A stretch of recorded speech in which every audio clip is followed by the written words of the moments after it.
Hey guys, welcome back to another video. I hope you guys are doing well. Thank you so much for tuning in and joining me today. Today, this is going to be a follow-up video to a video I did actually a few months ago. So I just want to start off by apologizing that this video is so late.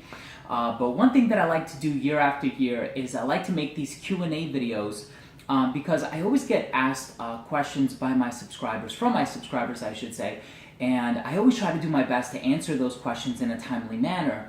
Unfortunately, there does come a point when it's difficult to interact and respond to every single subscriber.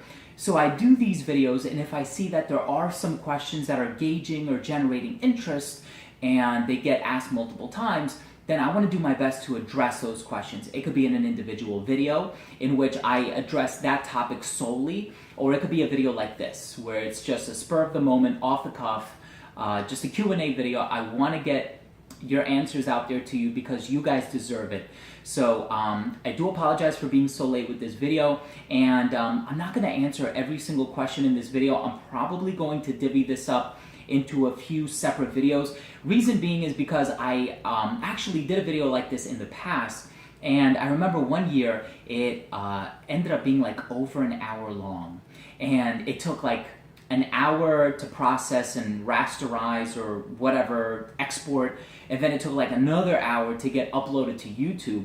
So I don't want to put myself through that again. So I'm probably going to try to cap these videos off at like 10 minutes. If it goes a little bit over, fine. A little bit less, fine. It's just that I'm not going to let it go to be an hour long. So anyway, I want to answer your questions. Let's go ahead. Let's get into it. And I'm going to do this in order. So from the question that was asked to me first, all the way up to the most recent, okay? And I might not answer some of these just because they were addressed in my previous Q&A videos, so I'm going to leave a link to those videos down below if you have not checked them out. Some of these answers haven't changed, so all right, let's get into it. So the first one is, what's your most favorite men's cologne of all time? That's a difficult question. It's a very good question, and it's one that I have been asked before several times. I don't have a favorite. It's like saying, what's your favorite food? I mean, I appreciate all cuisine, or favorite color. I mean, I appreciate all colors, but my favorite fragrance, you know, the one that I've been wearing a lot, and it's a tried and true, and I've been wearing it year after year, would probably have to be Creed Aventus. It's incredibly versatile. It is a little bit on the pricier side, so if you can afford Club de Nuit Intense for Men by Armaf, that is a significantly cheaper option to Creed Aventus. So I just think it's a great fragrance. It's contemporary masculinity. It lasts a long time. It's my most complimented scent in my entire collection, and my wife loves it. So honestly, after you've checked off those criteria, how can you go wrong? Next question is, what is your favorite Thierry Mugler cologne? I don't know if I have one. Once again, I do love Pure Havane, and I always speak highly about Pure Havane. Pure leather is nice because I feel like the tar note is diminished. There's more of an emphasis on the leather. Pure malt is really nice too because I like the boozy facets, but I love tobacco as a note. It's one of my favorite notes in fragrances, right next to like plum and vanilla. So I would probably have to say Pure Havane, although in the summer I will be wearing Ultra Zest a lot. What are your thoughts on using a wine cooler? I can't decide, as it's almost a 50-50 split when I ask it. I think it really all depends on what fragrances you own and the climate in which you live. I know for me, I store a lot of my fragrances now in a room that I don't frequently use. So there's no need to turn the air conditioner on in that room. So if it's in the summertime like it is now, there is a potential of that room getting really hot. So I think if you own a lot of really expensive fragrances, be it Xerjoffs or Amouages or Creeds, where you paid the full retail and you spent a hefty dollar on it, I think using a wine cooler or investing in a wine cooler is a really, really good idea. So the average shelf life of a perfume or a cologne is about 24 to 36 months, but if it's stored properly, it can last a much, much longer time. So the three enemies of perfume are heat, direct sunlight, and oxygen. All right, fluctuating temperatures is a big one too. Let me see. Can you suggest 2 fragrances for women that would make me stand out from the crowd and smell extremely sexy? One for the day and one for the night. I think that's a fantastic question. So I would always have to go back to what some of my favorite women's perfumes are. One of my favorite women's perfumes is Aqua Fiorentina by Creed. My wife actually wore that fragrance on our wedding day, and it's one that I absolutely love, and it's a more upscale, more natural smelling, and more refined version of Light Blue by Dolce & Gabbana, the woman's version. So I absolutely love Aqua Fiorentina. And then if we're looking at the designer market, I really love Decadence by Marc Jacobs because that features one of my favorite notes, which is plum. And it's a classy looking bottle. Really, some people might say kitschy, but I think it's a really cool bottle. And it's even won some awards. And I think it's a really hypnotizing and sexy scent. So I would certainly recommend that one. Let me see. Which designer house do you find is the best overall in terms of scent quality and has the most successful fragrances? I would have to say Christian Dior. Which do you think is better, Invictus or Invictus Aqua? By the way, congrats to your marriage and happy Easter. Yes, that's how long ago I posted the Q&A video. But yeah, I think I prefer Invictus Aqua. And it's rare for me to like a flanker over the actual scent. But for Invictus Aqua, I think they took two things that do really well with other people. People are attracted to aquatic scents, but they're also attracted to sweet scents. And I think with Invictus Aqua, they found a way to combine the two. And it works really well. I own both, I've worn both, I've gotten a lot of compliments using both of them. I would recommend using Invictus Aqua. Okay, so out of all of the frag community, your display behind you is the most impressive. Thank you. Is this in your house? LOL. It looks like a store. Anyway, my question is, could you maybe do a video or explain how you build such an impressive wall? I have looked all over Amazon, etc., and cannot find anything to display my colognes like this. LOL. Anyways, this has always been a question I wanted to ask you. I love your channel. Patrick, I have to say thank you very, very much. I don't think it's nearly as impressive as you do, but I'm humbled that you think that. And it is indeed in my, that room is in my mother's house. So I live, I have my own place now, but that room is in my mother's house. So whenever I want to film videos, I go to that house. Unless I'm filming this video, now I'm in my living room at my house. So that display was actually very easy to put together. Those are bookcases that I bought from IKEA, very cheaply manufactured, very easy to assemble, and very cost effective. They're called Billy, B-I-L-L-Y. So if you can find them, they're incredibly inexpensive, and just as long as you have the boxes of the perfumes, the corresponding perfumes saved, you can make your own display, but it's really easy to make. So I bought 3 of those bookcases, and that's just how I set it up. It's actually not that impressive, but thank you, Patrick. I appreciate that. Let's see, Dior or Chanel? I would have to go with Dior. Sub for Bleu de Chanel. Oh, I know there are so many, and I've heard of them before, but none of them are really coming to mind right now. A sub for Bleu de Chanel. I'm sure Lomani, L-O-M-A-N-I, has a few subs for Bleu de Chanel. I'm sure even Armaf has a sub for Bleu de Chanel. Man, I think Yacht Man even has a sub for Bleu de Chanel. I know they have a sub for Armani Code. If you were given a lifetime supply of one fragrance, which would it be? I would have to go with Aventus. Name someone you admire, a public figure, and if you know which fragrance he or she uses.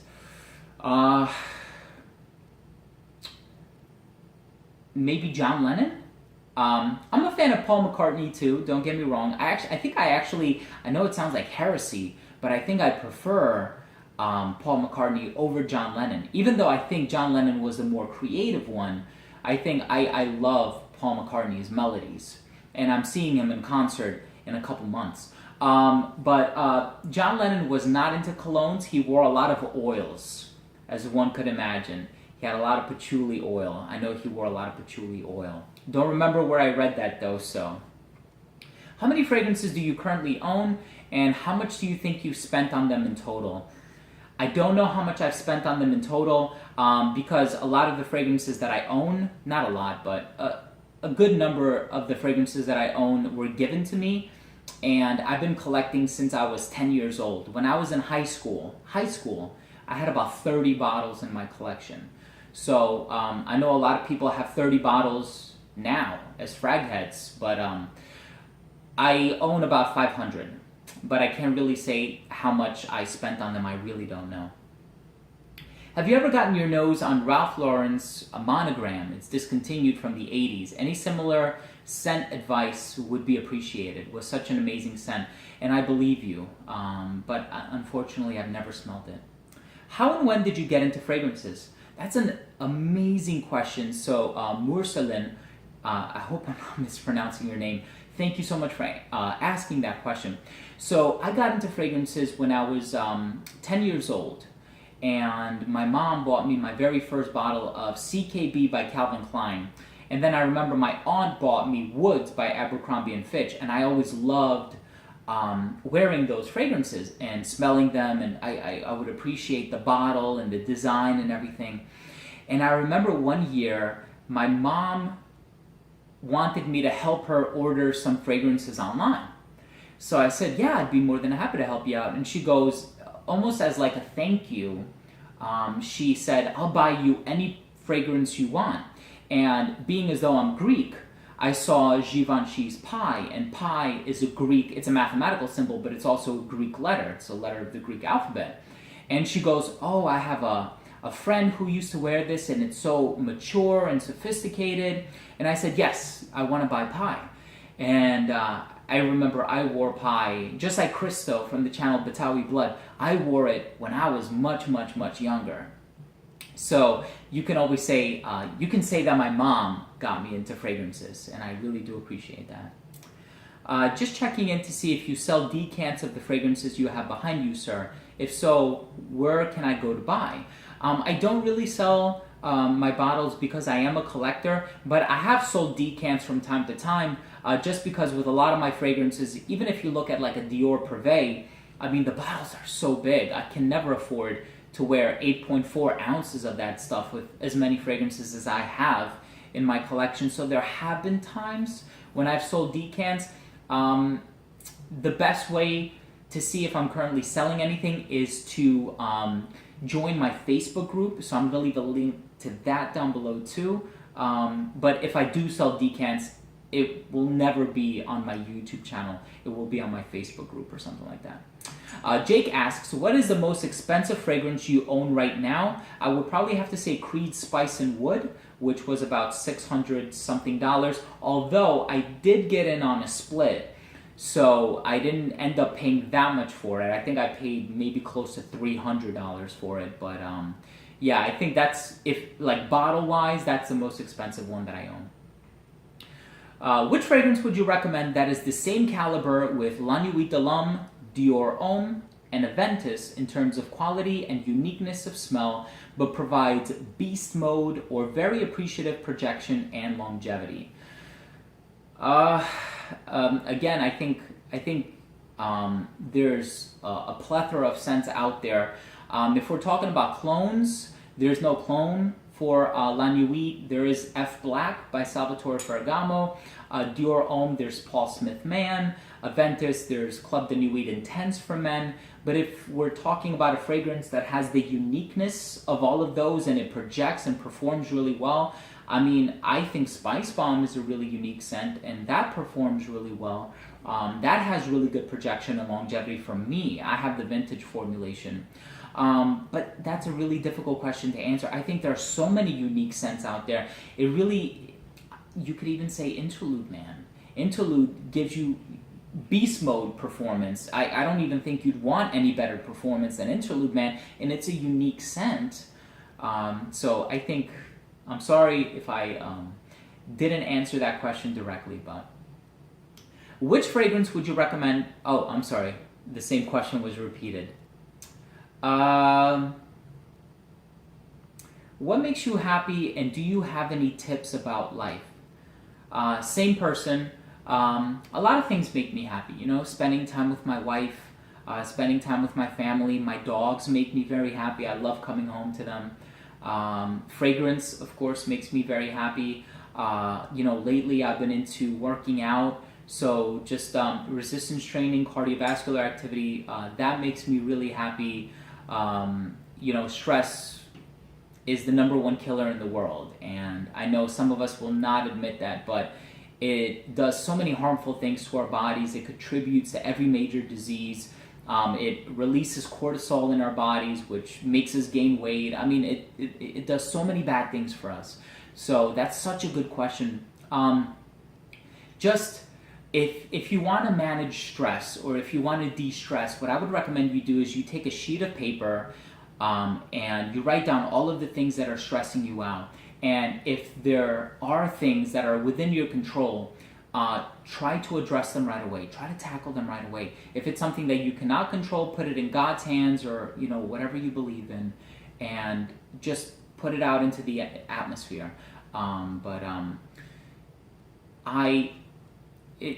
There's so many things that I do love in my life. So that's a good question. Thank you for asking it. Hey Stephen, I always enjoy your videos, fun and informative. Thank you very much. I have 2 questions for you. Describe your first impressions from the first fragrance bottle that you owned.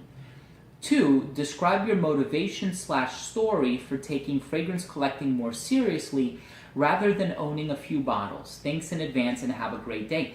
Thank you for that question, Joe. I think it's a really, really good question. And I'm going to be completely honest with you. I don't remember what my first impression was when I smelled CKB by Calvin Klein, which is the first fragrance that was ever purchased for me. But I will tell you what I think is a pretty cool story associated with it. I remember I went to a Calvin Klein boutique one day with my wife and my father-in-law. And at that time, I didn't remember if my very first scent was CKB or CK1. So I approached the fragrance counter and I saw their entire selection of scents there. And I sprayed CK1 and it didn't really conjure any memories for me. But the moment I sprayed CKB, I was reminded of exactly where I was at the time where I smelled it. I remember being in the 2nd floor bathroom of my old house. I was wearing an orange Aeropostale t-shirt with a stretched out collar. I remember the top flap of the box being ripped off. It brought back such vivid memories. And so please accept that as an impression of me smelling CKB, because I don't remember how I felt when I first smelled it. And so the second question is, describe your motivation story for taking fragrance collecting more seriously. As I mentioned earlier, when I was in high school, I had about 30 bottles in my collection. And all of my friends were wearing Axe and Tag and Bod and all of these body sprays. I was too, and I had a can in my locker at all times. But I remember back in 2011, I was, or maybe it was 2012, I don't remember, but I remember watching a video by Hiro Yorozuka, who is hands down probably my favorite YouTuber. He's not around anymore, but he's really the person who got me into making videos on YouTube. And he had a video called My Perfected Starting Lineup. And at that time, I had only ever heard of brands like Dior, Chanel, Gucci. And when I watched his video, he was mentioning brands like Nasomato, Serge Lutens, Creed. And I said to myself, why is he talking about these super obscure brands? Like, who's ever even heard of these brands? And I thought to myself, is he doing it because he's purposely trying to mention obscure brands at the risk of not getting criticized because people don't know these brands? Or is he just that much more knowledgeable than I am? And it turned out that the latter is true. And when I started doing my research, I remember I went on Fragrantica and I clicked notes. And I looked at all of the weird notes, the miscellaneous notes towards the bottom of the page. And I remember seeing notes like industrial glue, packing tape. And I'm thinking to myself, what fragrance smells like glue? So Fragrantica redirected me to Lucky Scent. And from Lucky Scent, I ended up purchasing a bunch of fragrances, samples of fragrances, and one of them was Comme des Garçons Eau de Parfum. And I tried that, Duro by Nasomato, L'air du Désert Marocain by Tara Perfumes, and I was in olfactory heaven. I couldn't believe what I was smelling. And that's when I said, you know what, I want to let people know that I'm out here. I want to let people know that I am this person who is obsessed with fragrances. And I wanted to make these videos for people. So anyways, guys, I want to stop the video now because I'm sure it's already gotten a little bit too long, but there is going to be a part 2 coming up in the future. So please don't forget to subscribe for future videos, top 10s, giveaways, unboxings, and a lot of other fragrance related content. Guys, if you have any more questions, leave a comment down below. I'd be more than happy to answer them. And thank you for asking your questions. It's a lot of fun for me to answer them. And on that note, please remember that I smell well so you can smell good, and we'll see you in the next episode. Take care.